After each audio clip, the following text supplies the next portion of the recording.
Beberapa waktu lalu banyak banget berita soal Board of Peace yang dianggap kontroversial. Sebenarnya ini lembaga apa sih? Kok masuknya harus bayar iuran sampai dengan 1 juta US dollar? Kalau penasaran nonton videonya sampai habis.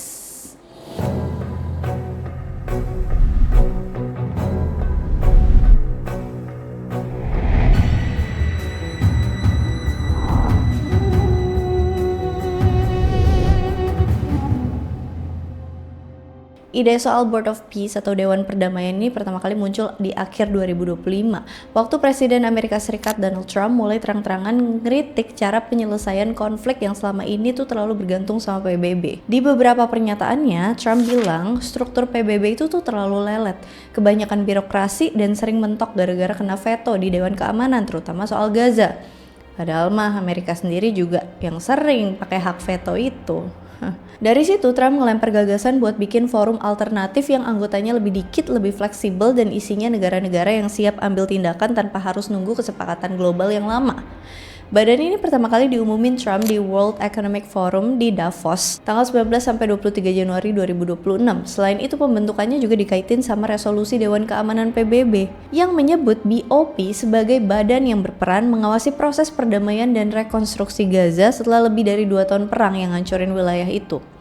Agenda utama BOP itu sebenarnya cukup jelas sih. Mereka pengen ngawalin gencatan senjata di Gaza, ngatur proses rekonstruksi setelah perang, dan ngebentuk pasukan stabilisasi internasional yang disebut International Stabilization Force atau ISF. Beberapa negara langsung tertarik gabung, termasuk Indonesia. Tapi ada juga negara-negara besar Eropa yang milih jadi spectator dulu, pengamat dulu, belum mau resmi masuk.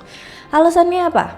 Mereka khawatir inisiatif ini bisa menggeser peran PBB, ngurangin legitimasi Dewan Keamanan, dan bikin sistem multilateral yang udah ada tuh jadi melemah. Ada juga yang nolak karena merasa mandatnya tuh belum jelas atau takut badan ini malah bersaing sama sistem internasional yang udah berjalan. Trump sendiri ditetapin sebagai ketua Board of Peace yang unik karena biasanya badan semacam ini tuh dipimpin secara kolektif dan bukan dipimpin sama satu tokoh politik aktif dari satu negara.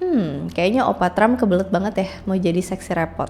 Kalau dilihat dari tujuan gedenya, besarnya, ada beberapa poin utama yang pengen mereka capai. Yang pertama, mastiin gencatan senjata Israel Hamas itu bukan cuma berhenti saling serang sementara, tapi benar-benar jadi fondasi buat stabilitas jangka panjang. Jadi nggak cuma berhenti pas keduanya nggak saling serang aja, tapi lanjut jadi perencanaan jangka panjang untuk perdamaian. Yang kedua, mereka pengen bikin kerangka kerja politik dan administratif transisi buat Gaza. Artinya pemerintahan lokal tuh dibangun lagi, layanan dasar kayak listrik, air, kesehatan dipulihkan, dan struktur pemerintahan yang lebih stabil dibentuk. Ketiga, BOP juga punya agenda besar soal pendanaan. Mereka mau ngumpulin modal internasional dalam jumlah besar, baik dari pemerintah negara lain maupun investasi swasta, buat membiayai rekonstruksi Gaza, yang nilainya tentu nggak kecil dan bisa tembus angka yang sangat besar. Struktur internal BOP juga dibikin bertingkat. Di paling atas ada executive board yang isinya tokoh-tokoh politik dan finansial kelas berat. Di awal pembentukannya ada nama-nama kayak Menteri Luar Negeri AS Marco Rubio, mantan Perdana Menteri Inggris Tony Blair, Jared Kushner, penasihat Trump yang juga pengusaha properti besar sekaligus mantunya, dan Presiden Bank Dunia Ajay Banga. Selain itu ada juga Gaza Executive Board yang lebih fokus ke wilayah konflik langsung. Isinya perwakilan kawasan sekitar konflik, diplomat, tokoh pembangunan, dan figur dari negara-negara Arab. Terus ada International Stabilization Force atau ISF yang tadi aku bilang, pasukan yang dirancang buat ngawasin keamanan dan proses demilitarisasi, termasuk program pembelian kembali senjata milik Hamas, alias buyback senjata supaya perlahan-lahan situasi bisa lebih terkendali. Trump sendiri bilang bakal ada paket rencana besar yang mencakup gencatan senjata, pembangunan ulang, keamanan, pemerintahan, peran negara-negara sekitar, sampai kerangka politik jangka panjang. BOP ini diposisikan sebagai mesin eksekusinya, wadah buat ngejalanin semua poin itu secara praktis. Jadi bukan cuma diplomasi di atas meja, tapi juga manajemen proyek pembangunan, koordinasi regional, sampai mobilisasi dana internasional dalam skala besar. Tapi ini semua bukannya tanpa kritik loh ya. Kritik muncul dari kelompok hak asasi dan lembaga sipil yang menuduh BOP lebih memprioritaskan keuntungan investasi dan pembangunan komersial daripada hak politik dan kedaulatan rakyat Palestina. Dan struktur yang ada itu mengabaikan keterlibatan Palestina secara langsung dalam pengambilan keputusan untuk masa depan wilayahnya sendiri. Proyek pembangunan komersial ini dinamai New Gaza. Proyek ini udah ada sebelum BOP ada, emang udah direncanain sama Amerika. Salah satu proyeknya adalah Gaza Riviera yang nantinya diproyeksiin jadi zona ekonomi modern dengan pelabuhan baru, kawasan komersial, hotel, infrastruktur pariwisata, dan kawasan perdagangan. Karena Gaza terletak di tepi laut Mediterania, orang-orang bandingin Gaza dengan French Riviera atau kawasan pesisir elit lainnya. Tahap awal dari New Gaza adalah New Rafah yang bakal fokus sama rekonstruksi darurat dan fungsional. Rencana ini mencakup pembangunan 100.000 unit rumah awal dan infrastruktur sipil senilai 5 miliar US dollar sebagai langkah stabilisasi pasca perang.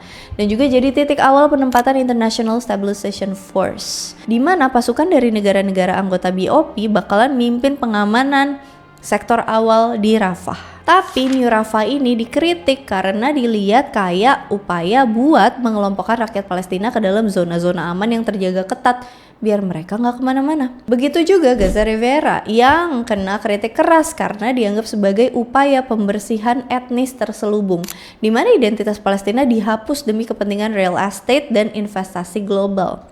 BOP berargumen kalau Gaza selama ini terjebak dalam siklus konflik, kemiskinan, dan blokade. Kalau ada dana miliaran dolar masuk buat membangun pelabuhan modern, kawasan industri, infrastruktur energi, dan sistem air bersih, maka kualitas hidup masyarakat bisa naik drastis. Investor swasta bisa masuk, lapangan kerja tercipta, dan ketergantungan sama bantuan kemanusiaan berkurang. Dalam sudut pandang ini, pembangunan ekonomi justru adalah fondasi perdamaian jangka panjang, bukan sekedar proyek bisnis semata. Tapi ada kekhawatiran kalau ini bisa menggeser fokus dari isu inti konflik, yaitu status politik Palestina, hak penentuan nasib sendiri, keamanan dan kedaulatan. Mereka takut pembangunan properti mewah dan zona ekonomi khusus justru lebih nguntungin investor internasional daripada warga Gazanya sendiri. Malahan ada tuduhan kalau ini tuh terlalu real estate minded gitu, seolah wilayah konflik dipandang sebagai proyek properti, bukan wilayah dengan masalah sejarah dan politik. Beberapa pengamat Timur Tengah juga mempertanyakan siapa yang bakal ngontrol lahan, siapa yang bakal megang hak izin pelabuhan, dan gimana distribusi keuntungan diatur. Kalau proyek rekonstruksi dikelola oleh konsorsium internasional di bawah pengawasan BOP, maka muncul pertanyaan tentang transparansi dan akuntabilitas. Apakah otoritas Palestina punya kontrol penuh? Apakah Israel punya veto keamanan? Atau apakah Amerika justru yang bakal mendominasi?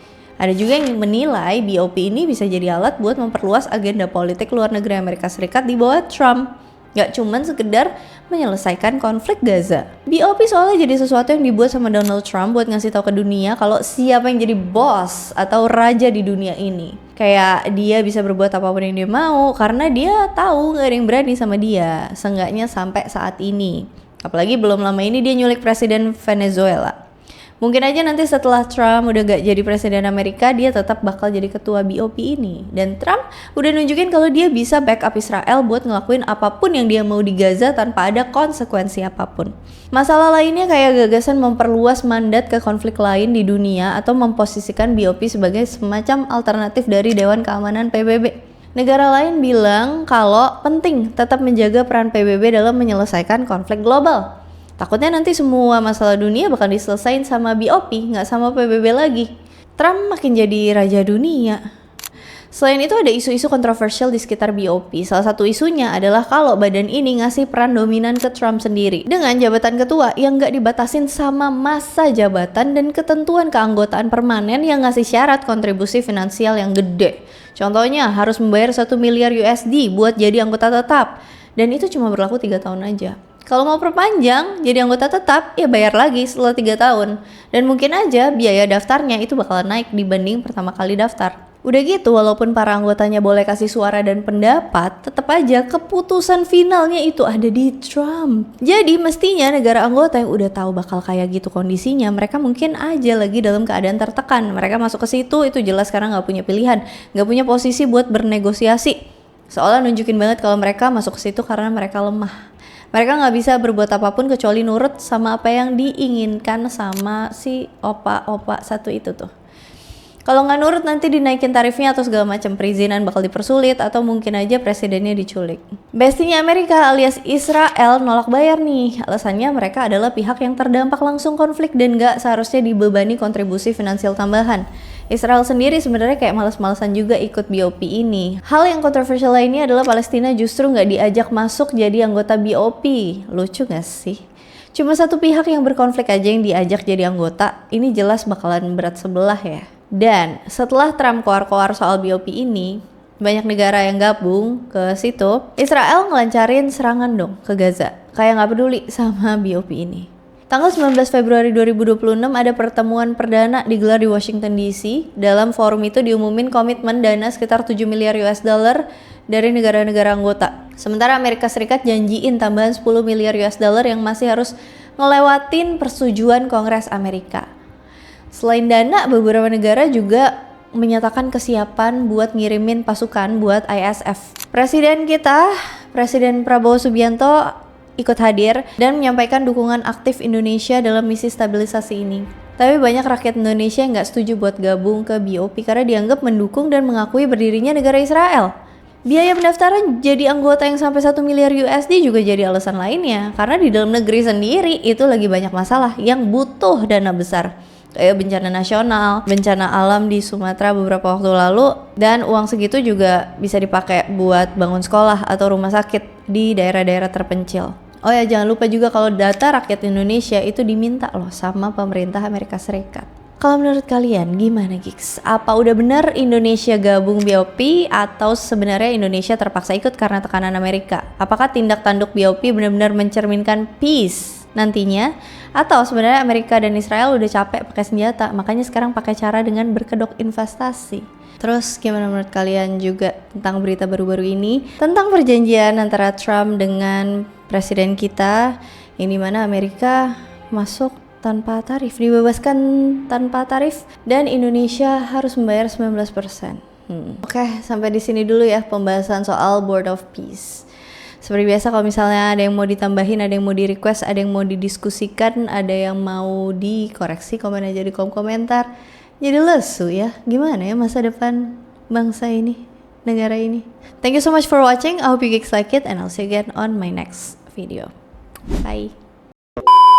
Yang menyebut BOP sebagai badan yang berperan Trump sendiri